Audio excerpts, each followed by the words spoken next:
shore or anywhere else, depending on their targets. We're going to start this, boys, from where it began. You gotta have a really good mental game. If you're mentally weak, you can be as strong as an ox, fast as a gazelle, but mentally, if you're not just right there, you won't be able to pass this course. 80% of passing this course is mental, 20% is physical. This is probably one of, if not the hardest school in the Army.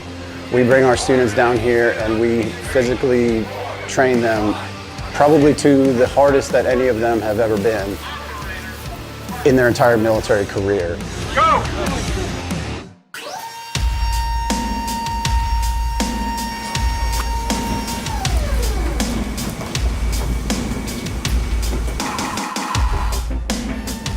So what is it like to actually execute one?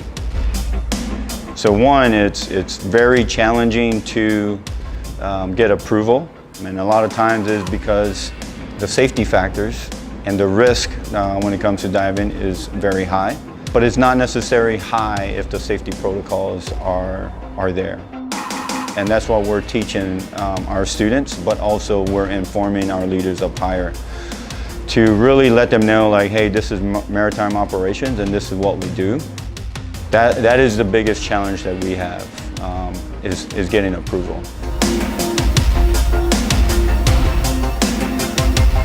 It actually all starts with pre-mission training. So as soon as a team gets the word that, hey, we have a potential dive mission to conduct, immediately the entire team goes into that planning phase.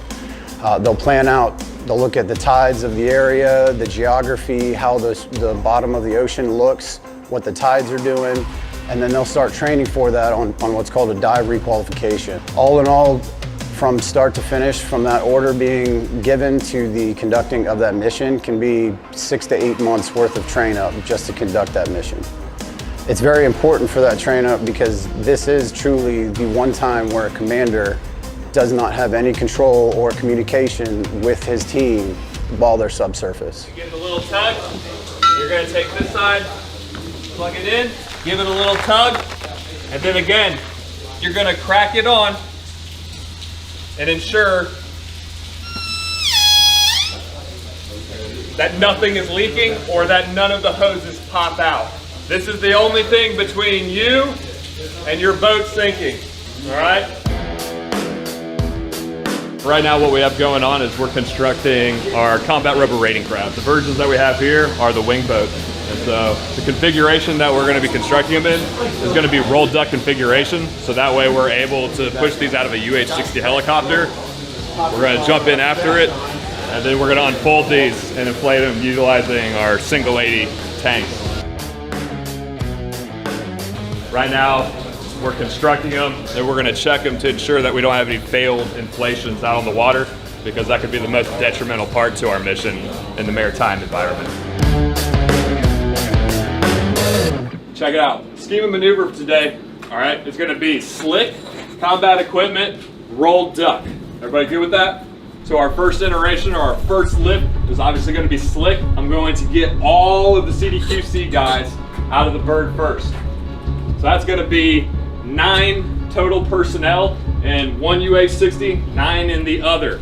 It's going to be tight, all right? But that's the way we have to do it, so that way we can actually hit the time that we need on the timeline and get done before this weather comes in. All right, so we're out here about 25 miles off of Key West. We're watching the CDQC students. They're coming in from the island on Black Hawk helicopters. They're going to helocast into the ocean in the wing boats. They're at the point in the course now where everything's starting to come together. They're confident in the water. They're bringing what they've learned about operating the ocean together with tactics.